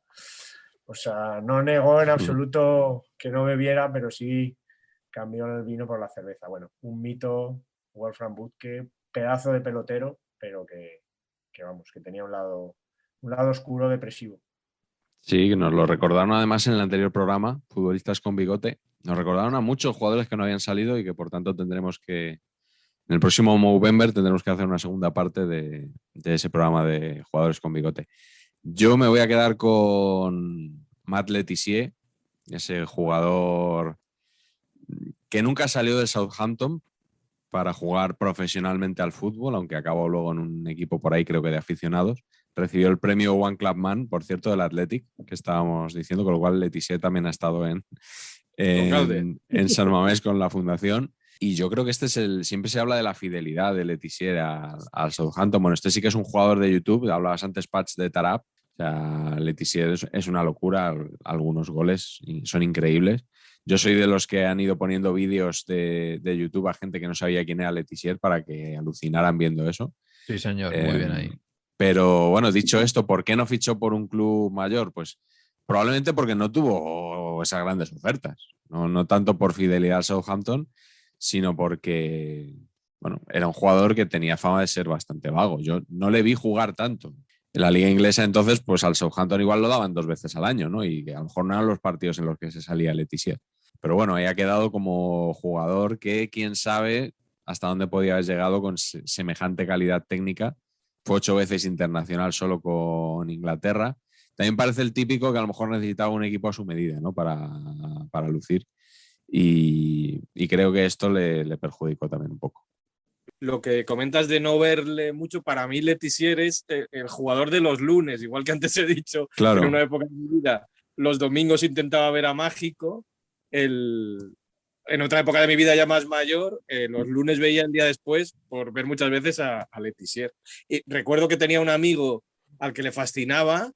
Y en este momento de tu vida en el que piensas poner un pub en Marsella o en algún lugar de Madrid en el que pinchar la música que te guste, preferentemente con aquel amigo era anglosajona, teníamos un proyecto de haber puesto un pub que se iba a llamar Letizia. Bueno. Buenísimo. Bueno. Nunca ocurrió, pero el naming estaba buenísimo. Estaba decidido. Excelente. A mí me encanta que había nacido en la isla de Guernsey. Sí. Es un dato que me fascina, es un lugar de esos como muy evocador, ¿no? Que está ahí más cerca de Francia que de Inglaterra. Sí. Y yo creo que es difícil salir futbolista, o sea, si es difícil salir futbolista de primera división, más difícil es salir en un lugar como ese, que está, o sea, que es que, ¿sabes? No, salir o sales de allí y no vuelves, no sé, es una cosa muy rara. Yo creo que por eso también eso marcó su carácter, ¿no? Que al final Southampton debe ser de los sitios de la costa de Inglaterra que está más cerca de su pueblo, para entendernos, ¿no? Sí, y ahora creo que ha estado un poco tonto, vamos a decir, con el tema de las vacunas y del COVID, como que no estaba muy a favor. Un poquito Bosé, quizás. Un poquito Bosé, un poquito amante bandido. Pero bueno, ¿no? Creo que Gary Lineker le dio una réplica bastante contundente en redes sociales. Como nos hemos alargado bastante hoy en las ponencias de nuestro programa, nos vamos a saltar la última pregunta. Óptimo. Y nos vamos directamente a lo que todo el mundo está esperando, sobre todo los que han llegado hasta aquí, que es la glorieta Paqui.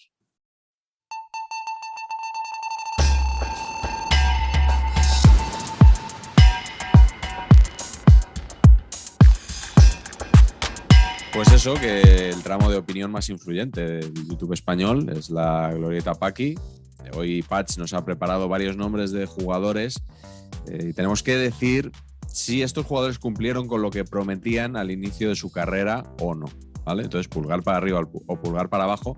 La gente que nos escucha en podcast, claro, en este momento alucinarán un poco, ¿no? Porque no... Pero yo siempre digo que esto es para verlo en YouTube y que si lo subimos en podcast es un acto de generosidad porque el podcast de momento no lo estamos monetizando. No monetiza. Claro, entonces bastante es que les hacemos el favor.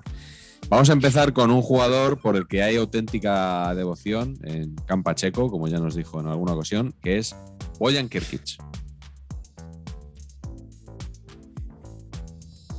A ver, esos pulgares. Carleto. Pues sí, para abajo. Pleno para abajo. Patch, hay auténtica devoción, pero hasta cierto punto. Claro, pero es que iba a ser el mejor delantero centro del mundo. El de Liñola. Claro, pero no. Había un momento que era una pelea con Serbia para ver quién se lo quedaba, que no sé qué. Y era que metía 85.000 goles por metro cuadrado. Bueno, ¿ha sido eso Bojan? No.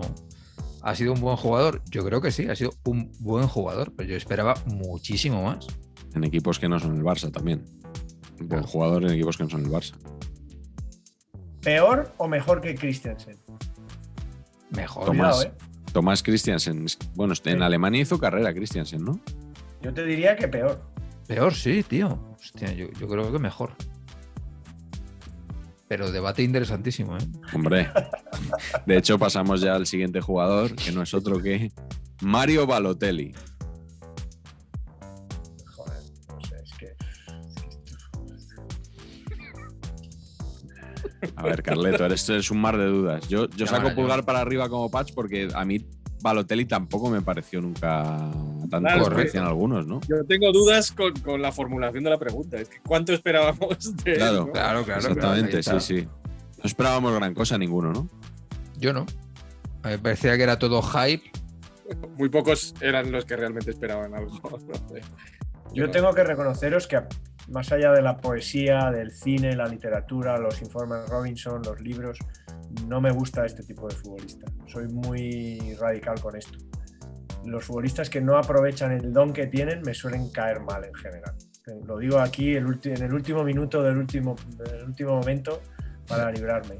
Pero más allá de que me aporten historias que contar y anécdotas, si están en mi equipo soy particularmente virulento, así que todos estos no sé muy bien, me descolocan, me descuadran.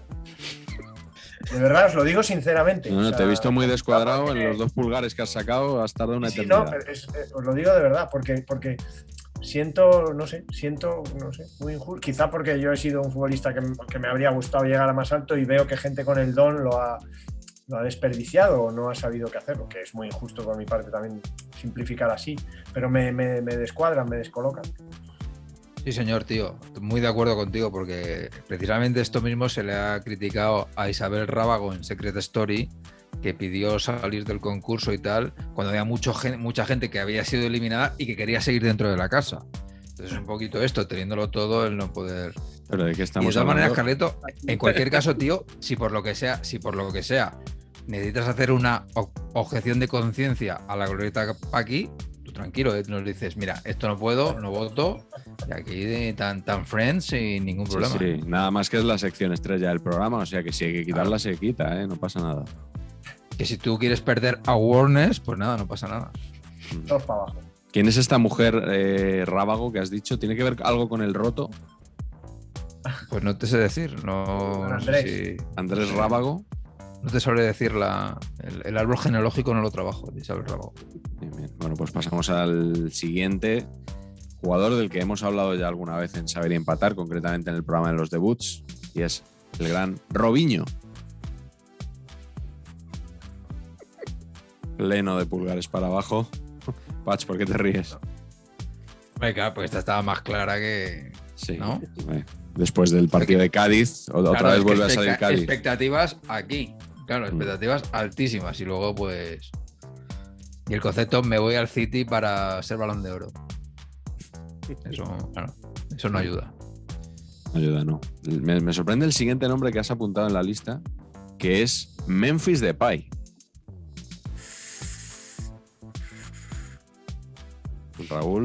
Raúl, el único que da la cara por Memphis, o quizá porque no esperabas nada de él. Claro, es que, a ver, es que no lo sé. O sea, en un momento de su carrera, yo ya sí que no esperaba nada de él. No esperaba hace unos años ver a Memphis Depay en el Barça. Entonces, creo que al menos ha pegado un golpe de timón, ¿no? Para bien.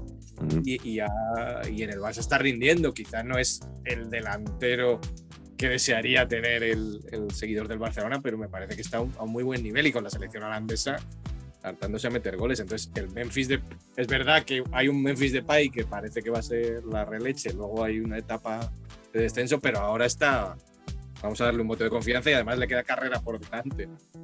Bueno, en esta misma glorieta apostamos bastante por Memphis en el Barça a principio de temporada, pero yo debo decir que me estoy arrepintiendo un poco porque le veo como que tiene miedo a tratar de meter gol. Que siempre tiene una excusa como para, no, que es que me viene mal tirar con esta pierna, me la voy a cambiar a la otra, o no voy a chutar todavía, voy a hacer un recortito, casi que voy a ponérsela a este para que remate él. Pues le veo como que le falta determinación muchas veces. Yo desde el penalti del Camp Nou, del no penalti del Camp Nou, no quiero decir nada. No quieres ni nombrarlo. Mensaje de Carleto el otro día al grupo de WhatsApp de este programa. Vaya que mazo llevo. con el penalti. Pero bueno, fuiste bastante elegante en Carrusel y seguro que en Cuba no hay nadie que se entere. Oye, mira, ¿viste lo que dijo Carlos Marañón? Por cierto, Carlos, antes cuando hemos hablado de Mágico González, estaba a punto de preguntarte por Mágico Díaz. Que no sé Claro. es un Yo nombre también propio. estaba a punto, sí. Estaba muy Hablamos tentado. también en su momento de él, pero Mágico. era un futbolista normal. Sí. No. Que no le recuerdo como futbolista, me cuesta mucho, no tengo un Sí, recuerdo. era así explosivo, pelo así un poco largo, rápido, Ya. paredes, salir. Más la entrar. estética que el juego en sí. Sí, premisa. se, Claro, fue, pero- se fue al Betis, pero es ahí sí. se equivocó. No tuvo mucha suerte. No, claro. Y que luego además, si se hubiera llamado Normal Díaz, pues tampoco hubiera molado bastante menos, claro. Sí, Además era el lógicamente. Mágico Díaz en el Mágico Español, que sabéis que al español uno de sus apodos es el Mágico, con lo cual Correcto. De quien no estaba lo sabe. abocado al fracaso. Luego es un representante de futbolistas, yo creo que de cierto Sí. éxito. Vamos con otro que llegó a Primera División y cómo llegó, además, aunque luego no dio lo que se esperaba. Estoy hablando de Portillo, Portigol. Mira, aquí, fíjate. Patch, pulgar para arriba. A ver, Carlos, para arriba también.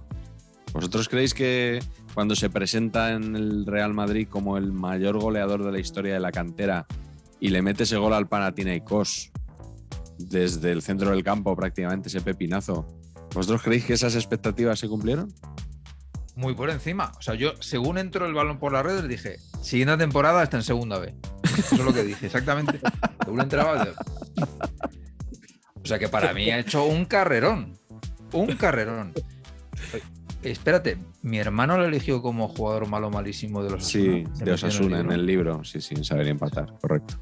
Eugenio Bus Tingorri Eugenio que Bus comenta Tingorri. mucho en nuestro canal y que es el hermano de Pacheco, como ya dijimos en otro programa, lo eligió como el peor jugador de la historia de Osasuna. Eso es. Correcto. Con esto del pulgar lo estoy pasando muy mal. O sea, Nada. pero bueno, perdón. Siguiente en la lista, Coque Resurrección. A mí, bueno, todos para arriba menos Patch. A mí me parece que, vamos, Coque ha sido 2 veces campeón de liga, internacional. No sé, yo la primera vez que le vi no pensaba que fuera a llegar mucho más lejos que esto. Y añádele a Gaby en lo mismo, o sea, métele en el mismo ¿Gaby con B o Gaby con V? con B. De Gaby con V ya veremos. Patch, ¿tú por qué has votado eso? Porque llevaba 14 partidos en primera división y era, Dios mío, el sucesor de Xavi. Madre mía, qué Nah. pelotero. Nah. Este va a valer 800 millones de euros. Not. Yo eso no lo he oído, ¿eh? Debo decir que yo no lo he oído. No era Xavi, no era que se lo iba a llevar el Barça por no sé cuánta mil pasta. Hombre, sí. Bueno, siguiente jugador, Jika Hagi. Para mí, absolutamente no, ¿verdad, Raúl? O sea, es el jugador con esa técnica y que venía avalado de esa manera y con condición de estrella, ¿no? Es que tenía muchísimas condiciones. Sí. Hay algunos momentos con la selección rumana, ¿no? ¿Qué mundiales en el que El 94, sí, cuando lo ficha el Barça. Exagerado. Es un poco la segunda oportunidad, ¿no? Un poco a lo de Pai, cuando ya nadie Claro, contaba un con poco que de Hagi Depay. pudiera volver a jugar a ese nivel. Sí, brutal. La calidad. Y el último Entonces- jugador, que es un residuo de esta glorieta, es Pedri. Yo no sé cómo de Pedri se puede decir si va a llegar o si... Claro, hombre. Habrá que esperar un poco, ¿no? Pero bueno, Porque es pero jovencísimo. Que no. Están ustedes tan equivocados. ¿Por qué? Están equivocados. Porque todo va rapidísimo. O sea, Pedri ya está. El hype de Pedri ya ha pasado. Absolutamente. Ahora, Gavi es mejor que Pedri. Nico es mejor que Gavi, que es mejor que Pedri. Todo esto ha pasado en 15 minutos aproximadamente. Sí. Pues Pedri ya no está respondiendo a las expectativas que tenían de él el año pasado. O sea, ya está. Gol de Abajo. Boy. Pa, pa, pa, pa.